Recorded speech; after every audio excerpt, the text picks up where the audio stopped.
और अब कुछ खबरें तिजारती दुनिया से। गुज़श्ता साल के आखिरी माह के दौरान मुल्की तिजारती गुज़श्ता साल के आखिरी माह के दौरान मुल्क की तिजारती खसारे में मजमूई तौर पर 2.3% का रिकॉर्ड इजाफा किया गया। बरामदात 3.64% और दरामदात 0.41% कम रही।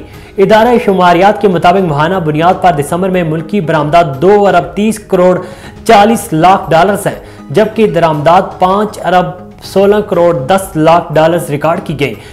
एदादो शुमार के मुताबिक गुज़श्ता माह दिसंबर में सालाना बुनियाद पर तिजारती खसारे में 40.68% कमी आई। माह दिसंबर के दौरान सालाना बुनियाद पर दरामदात 31.91% और बरामदात 16.64% कम हुई।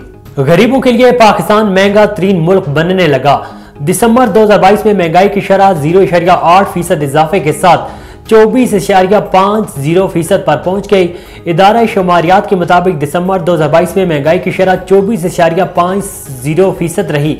माहाना महंगाई की शरह नवंबर 2022 में 23.8% पर थी। दिसंबर में महंगाई की शरह पिछले माह की निस्बत 0.8% का इजाफा रिकॉर्ड किया गया। इदारा शुमारियात के मुताबिक एक माह में फल 13.36%, प्याज 9.99%, अंडे 9.71%, गंदम 9.45%, चिकन 5.53% और चीनी 3.12% महंगी हुई। एक माह के दौरान दाल, सब्जी और दीगर अशिया खुरनोश की कीमतों में भी इजाफा हुआ। कराची में सीड वेंचर्स के बानी और डायरेक्टर फराज खान को बरतानिया के बादशाह चार्ल्स III ने member of the most excellent order of the British empire से नवाज दिया। इनको MBI आर्ट्स साइंसेज, खैराती, फलाई कामों और अवामी खिदमत में शराकत के एतराफ में दिया गया।